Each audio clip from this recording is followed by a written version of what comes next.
Com a Leão Tour, o cliente não é apenas mais um passageiro. Nossa marca mais forte é o atendimento personalizado. Dos itinerários mais longos a viagens mais curtas, a Leão Tour oferece os destinos mais diversos, aconchegantes hospedagens e roteiros de entretenimento que cabem no seu orçamento. Se viajar é um prazer, com a Leão Tour, este prazer não tem limites. Acesse leãotourmilhas.com. Olá, muito boa noite. Programa Brasil Nordeste chegando para te deixar sempre mais bem informado. Hoje, dia 9 de março, é o dia da biblioteca, que é muito importante. No Brasil, essa data surgiu em referência à Semana Nacional do Livro. O principal objetivo desta data é incentivar a leitura como ferramenta base para a educação e formação dos indivíduos. A biblioteca é o local onde estão reunidos diferentes tipos de livros que abrangem os mais variados assuntos. Este é um espaço essencial para a aquisição de conhecimentos e, por norma, procurado por pessoas que desejam explorar a leitura, estudar ou trabalhar. A gente sabe que o Brasil não é muito referência nessa área, mas já melhorou, viu? Estamos avançando no quesito leitura. Vamos então aos nossos destaques de hoje. STF determina que o Senado instale uma CPI para apurar eventuais omissões do governo federal no enfrentamento da pandemia da Covid-19. O presidente Jair Bolsonaro comentou sobre o assunto. Governo do Ceará libera 100 milhões para microempreendedores. O jornalista Sandro de Moura comenta a decisão do Supremo Tribunal Federal sobre o funcionamento de igrejas e templos religiosos. E o jornalista Marcelo Jorge vai mostrar a realidade das escolas neste tempo de pandemia.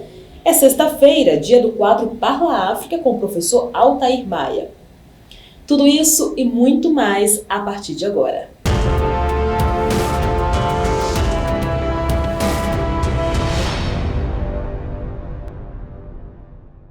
E o ministro do Supremo Tribunal Federal, Luiz Roberto Barroso, determinou que o Senado Federal abra uma CPI da Covid-19, com o objetivo de investigar a responsabilidade do governo federal na pandemia. O presidente Jair Bolsonaro comentou sobre o assunto. O presidente Jair Bolsonaro não aprovou a decisão do ministro Luiz Roberto Barroso, do STF, de determinar ao Senado a instalação da CPI da Covid-19. Para o presidente, a medida provoca conflito e, segundo ele, é o que o país não precisa. O chefe do Executivo Federal disse que considera a atitude de Barroso uma interferência indevida no Senado. A questão sobre o ministro Barroso é sobre a decisão do Barroso de ontem, monocraticamente, presta atenção que é importante, pessoal, mandando, determinando que o Senado Federal instale a CPI da Covid contra o presidente Jair Bolsonaro. É exatamente isso. A CPI não é para apurar desvio de recursos de governadores, é para apurar, segundo lá está na ementa do pedido de CPI, omissões do governo federal. Ou seja, uma jogadinha casada. Barroso, bancada de esquerda do Senado, para desgastar o governo. Eles não querem saber do que aconteceu com os bilhões desviados por alguns governadores e alguns poucos prefeitos também. Agora, detalhe. Lá dentro do Senado, tem processo de impeachment contra o ministro do Supremo Tribunal Federal. Tem ou não tem? Eu quero saber se o Barroso vai ter coragem moral de mandar instalar essa CPI, esse processo de impeachment também. Pelo que me parece, falta coragem moral para o Barroso e sobra ativismo judicial. Não é disso que o Brasil precisa. Vivendo um momento crítico de pandemia, pessoas morrem, e o ministro do Supremo Tribunal Federal faz politicalha junto ao Senado Federal. Barroso, nós conhecemos o teu passado, a tua vida, o que você sempre defendeu, como chegou ao Supremo Tribunal Federal, inclusive defendendo o terrorista Cesare Battisti. Então, use a sua caneta para boas ações em defesa da vida e do povo brasileiro, e não para fazer politicalha dentro do Senado Federal. É isso aí, presidente. Se tiver moral, um pingo de moral, ministro Barroso, mande abrir o processo de impeachment contra alguns dos seus companheiros do Supremo Tribunal Federal. Boa, garoto! É isso aí, doutor! Já o ministro Luiz Roberto Barroso disse que não se pode negar o direito à instalação da comissão sob pena de ferir o direito da minoria parlamentar. O presidente do Senado, Rodrigo Pacheco, acatou a decisão e vai instalar a comissão. o Supremo Tribunal Federal, a partir de uma decisão monocrática, quando determina ao Senado Federal que se instale uma CPI, faremos funcionar o único órgão presencial no Senado Federal. E eu vou cuidar, e obviamente a decisão judicial se cumpre, e eu vou cumprir a decisão do Supremo Tribunal Federal, porque tenho responsabilidade institucional e cívica, mas será o único órgão a funcionar presencialmente no Senado Federal. Eu vou buscar garantir a segurança sanitária dos senadores, dos servidores, das pessoas que venham a depor nessa comissão parlamentar de inquérito. Portanto, além das dificuldades operacionais que nós tínhamos e ainda temos, de fazer funcionar uma comissão parlamentar de inquérito, que era a razão maior nossa, da presidência do Senado, de ter o juízo de conveniência, de oportunidade de não se instalar a CPI nesse momento, nós temos também o fato de que ela, por sua natureza, pelo mérito que ela vai tratar de fatos, não se queira acreditar que a CPI vai poder substituir o papel do Ministério Público Federal, do Ministério Público Estadual, da Polícia Federal, da Polícia Civil, da Controladoria Geral da União. Não fará esse papel. A CPI poderá sim ser um papel de antecipação de discussão político-eleitoral de 2022, de palanque político, que é absolutamente inapropriado para esse momento da nação. E a maioria dos ministros do STF decidiu que o poder público pode decidir sobre o fechamento de igrejas e demais templos religiosos. Foram 2 dias de julgamento, o placar ficou 9-2. Quem traz informações sobre este assunto é o jornalista Sandro de Moura. Sandro, boa noite.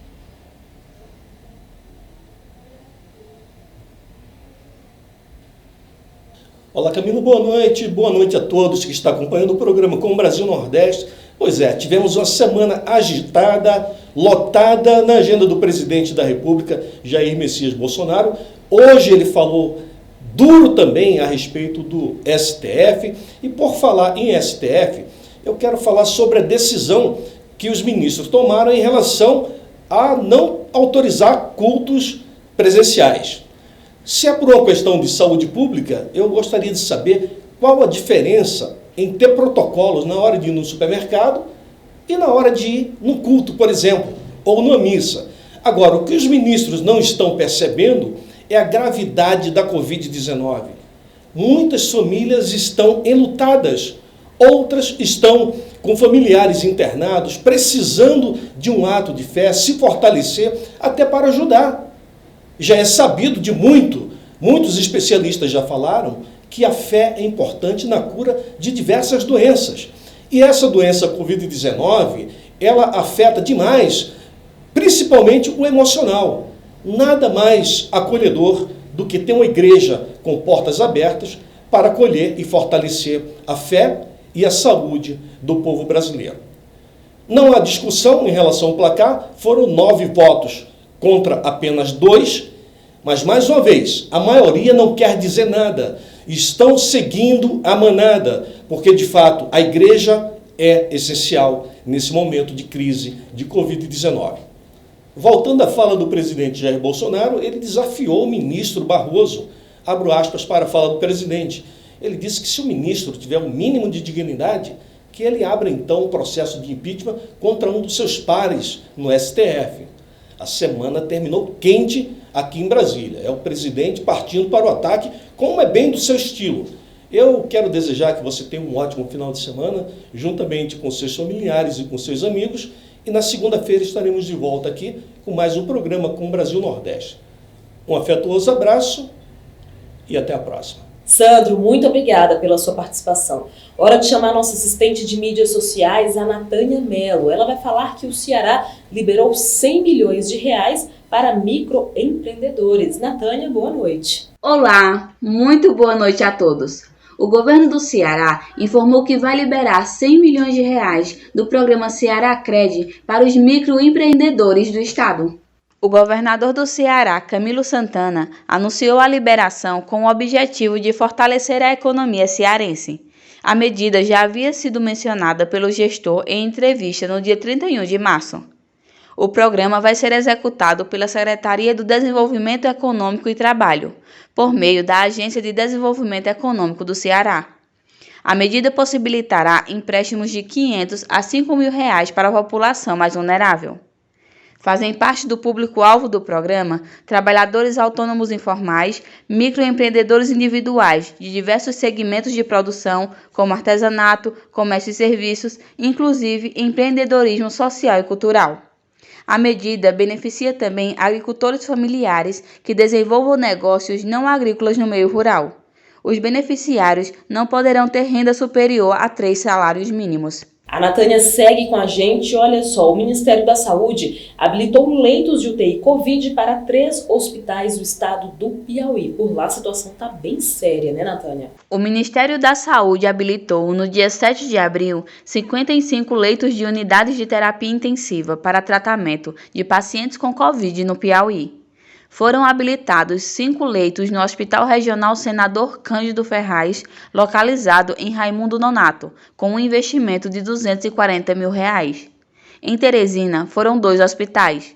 O Hospital Getúlio Vargas, que receberá um investimento no valor de R$ 960 mil para 20 leitos, e o Hospital de Urgência de Teresina, com 30 leitos, no valor de R$ 1,4 milhão. O Ministério da Saúde decidiu fazer a habilitação dos leitos após pedidos dos gestores estaduais e municipais. Ao todo, são 283 habilitados em 10 estados, com um investimento de R$ 46 milhões. Todos os leitos são para UTI adulto. O estado do Piauí conta com 233 leitos de UTI habilitados pelo Ministério da Saúde.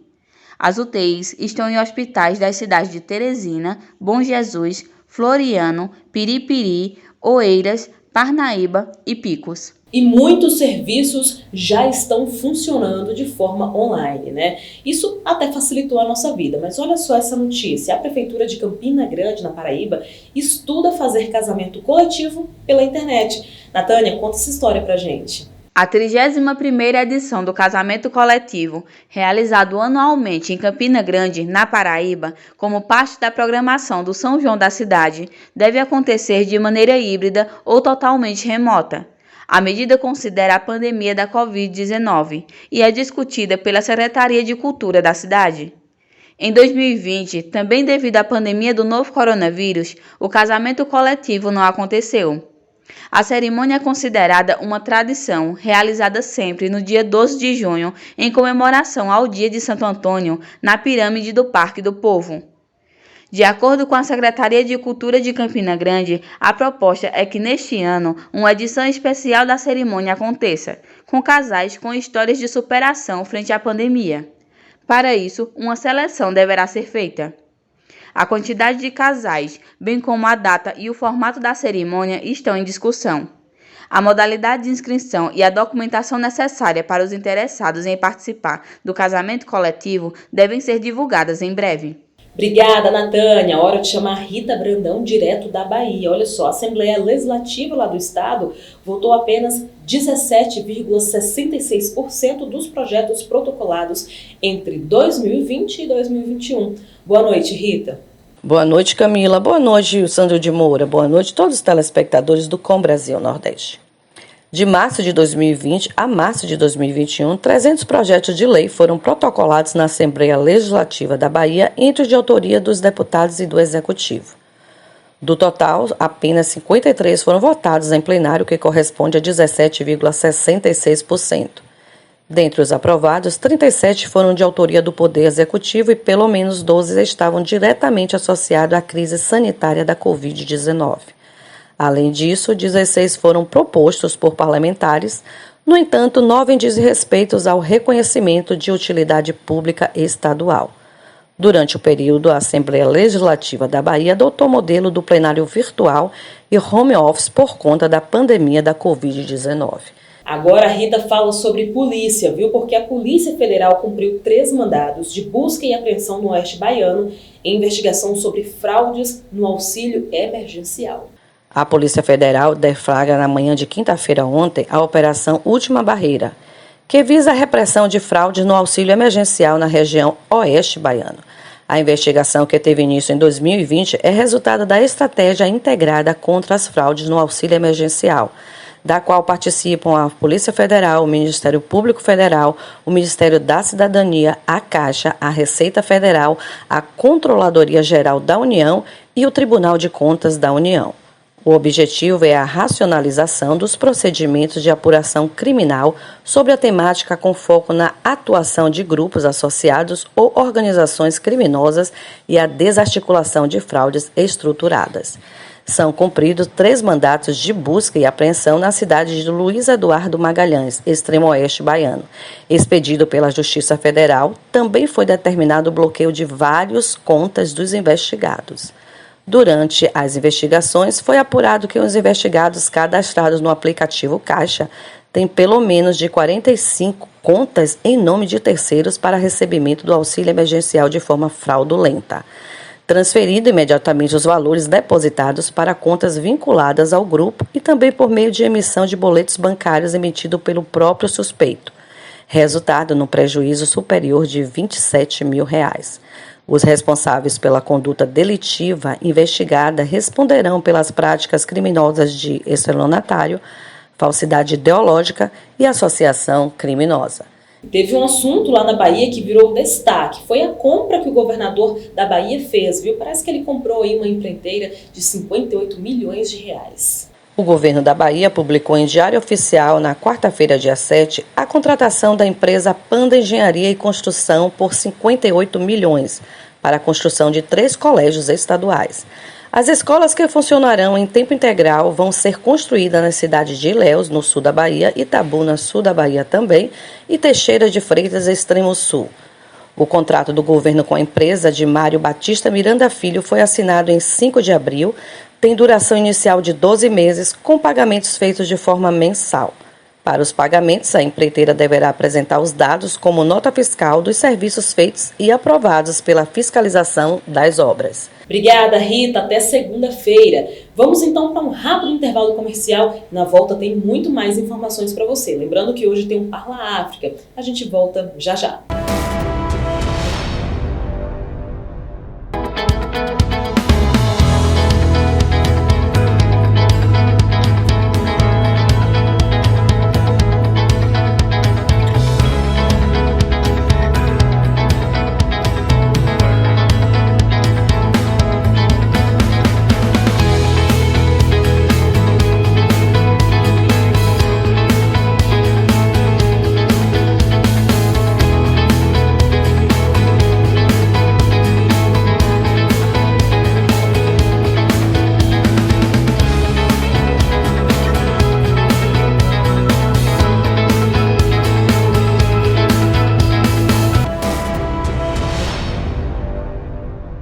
Estamos de volta com o jornalista Marcelo Jorge, que vai falar sobre as novas normas, para os alunos estudarem nessa época de pandemia. É a nova realidade. Tem gente que fala até em novo normal. Marcelo, boa noite para você. Olá, Sandro de Moura, a todos que acompanham o programa Com Brasil Nordeste. Olha, na verdade hoje estamos vivendo um momento ímpar no mundo, em todos os segmentos que foram naturalmente atingidos pela pandemia do Covid-19. Na área da educação não foi diferente. Colégios tradicionais, outros colégios modernos em todo o país e em todo o mundo vêm sofrendo com a ausência de alunos de forma presencial e também com as mudanças em algumas características do ensino considerado tradicional. Colégios como o tradicional Colégio 15 de Novembro, que faz parte do Mackenzie de São Paulo e que funciona há mais de 120 anos no interior de Pernambuco, vem também sofrendo com as mudanças significativas na forma de ensinar. De forma presencial, muitos alunos ainda estão frequentando as salas de aulas, mas muitos pais preferem deixá-los em casa e de forma online estão reaprendendo o contato no dia a dia. As aulas presenciais contam com um pequeno número de alunos que, de forma distanciada e seguindo protocolos da OMS, tentam manter também o vírus afastado. A dificuldade do contato faz com que o aprendizado não seja completo. Mudanças significativas também nas estruturas dos colégios, que hoje veem seus pátios, suas salas de aulas, suas áreas livres completamente vazias, sem a circulação de crianças, o que faz parte do aspecto, inclusive, do próprio colégio. Esperamos que, com todas as medidas tomadas, os protocolos de higienização, os protocolos de vacinação, possamos em breve ter uma resposta positiva da ausência, quem sabe, definitiva do Covid entre a sociedade. Até lá, ficam as boas imagens, os TBTs, dos tempos em que os colégios abrigavam a alegria da criançada, dos adolescentes na hora do recreio. Enfim, uma imagem que todos nós estamos saudosos. Coração de estudante, há que se cuidar da vida, há que se cuidar do mundo, tomar conta da amizade, alegria e espalhados no caminho, verdes, planta e sentimento, folhas, coração, juventude e fé.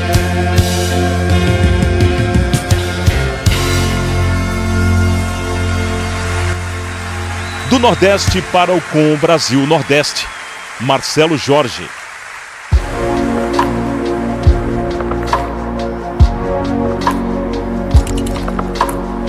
Seguindo as medidas de segurança de forma correta, dá sim para os alunos estudarem de forma segura. O que não dá é para eles pararem de estudar, né? Bom, hoje é sexta-feira, dia do quadro Parla África, com o professor Altair Maia. Professor, boa noite. Muito obrigado, Camila. Boa noite, senhores. Recentemente, um navio de grande porte encalhou no Canal de Suez. O Canal de Suez liga a Europa à Ásia e é um dos principais meios de conexão entre Oriente e Ocidente. Estima-se que, nos 6 dias de paralisação do Canal de Suez, o prejuízo superou os 400 bilhões de dólares. Até meados do século XIX, a história era outra. Não existia o Canal de Suez. E todos os navios que saíam da Europa para a Ásia tinham obrigatoriamente que passar pela ponta pelo bico da África, pela ponta do continente africano. Até meados do século XIX, a história era outra. Não existia o Canal de Suez, muito menos o Canal do Panamá. Então, todos os navios que saíam da Europa ou dos Estados Unidos para a Ásia tinham que passar necessariamente pelo Atlântico Sul e contornar a ponta da África ou a ponta da América do Sul. Os países da África e da América do Sul, portanto, tinham um futuro bastante promissor em função dessa conexão ou da necessidade das escalas que os navios que demandavam a Ásia tinham que fazer ao longo da sua viagem.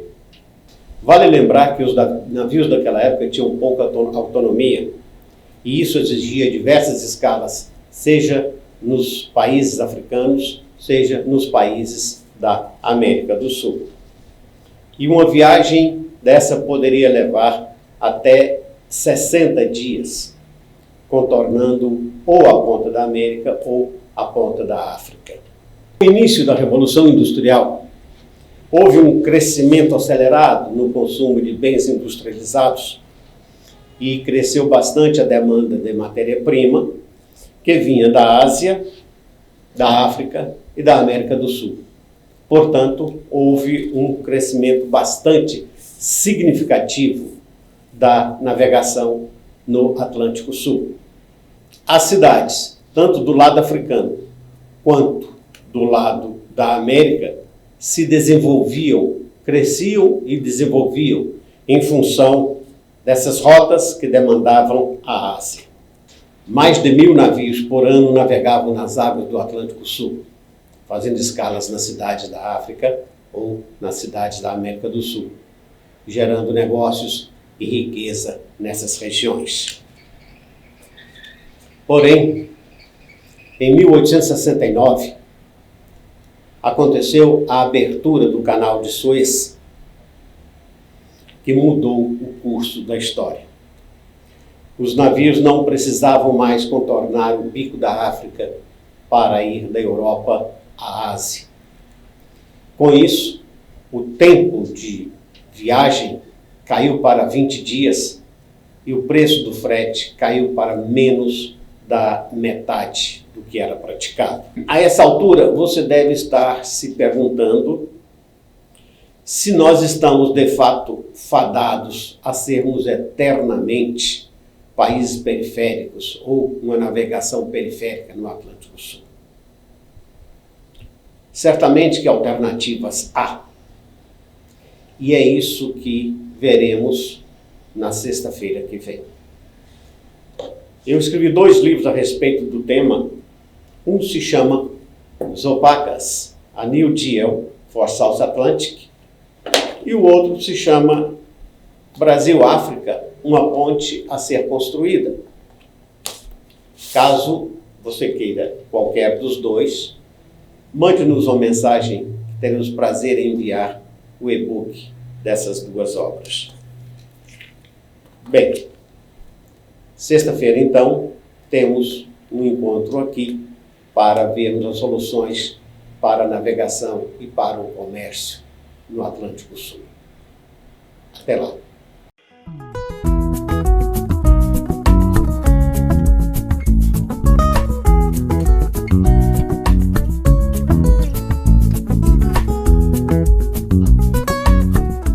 Obrigada, professor Altair Maia. Até próxima sexta-feira. Hora de abraçar as cidades aniversariantes do dia. Alagoinha, no Piauí. Arauá, em Sergipe. E Bom Jesus do Norte, no Espírito Santo. Parabéns a todas essas cidades. Hora de girar as mídias dos governadores da região Nordeste com a Natânia Mello. Olá!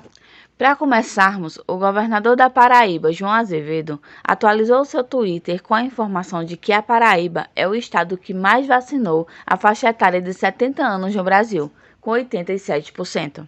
Nosso Nordeste deram um primeiro passo para a implantação do novo modelo de segurança integrada. Disse que no início de sua gestão, a situação da segurança era delicada em todo o Nordeste e o Rio Grande do Norte liderava o ranking dos mais violentos do Brasil. E que não tem dúvidas de que o segredo é a integração, e no Rio Grande do Norte a integração não é discurso. Fico por aqui. Ótimo final de semana para todos e até a próxima. Vamos ver o que os governos da região Centro-Oeste publicaram nas mídias sociais. Já o governador de Goiás, Ronaldo Caiado, publicou nas redes sociais: "Nós não descuidamos da educação dos nossos jovens um minuto sequer. 120 novos laboratórios serão instalados em 86 centros de ensino em período integral, distribuídos em 50 municípios. Em parceria com o governo federal, o investimento foi de mais de 4 milhões de reais. Já o governo do Distrito Federal também fez uma publicação e começou com uma pergunta: você sabia que doses de empatia são armas poderosas na luta contra o coronavírus? Os 50 pontos de vacinação do DF estão recebendo doações de alimentos que serão entregues às famílias em situação de vulnerabilidade social. Hora do De Olho na Rede. Alguém publicou alguma coisa nas redes sociais que viralizou. Vamos ver. Fazer a segurança da casa assim é mole, né? Aí entra um bandido, alguém, né? O cachorro tá dormindo. Ué, como é que faz pra descobrir se tem um nordestino no local, hein?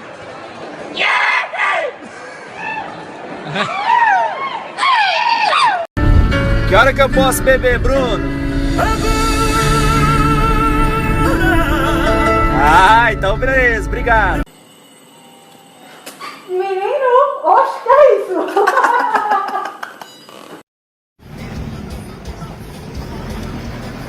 Onde é que mora o Tonheiro Batista? É lá na casa dele. Por hoje é só. Muito obrigada pela sua companhia durante toda esta semana. Um ótimo fim de semana. Se cuida. Tchau e até segunda.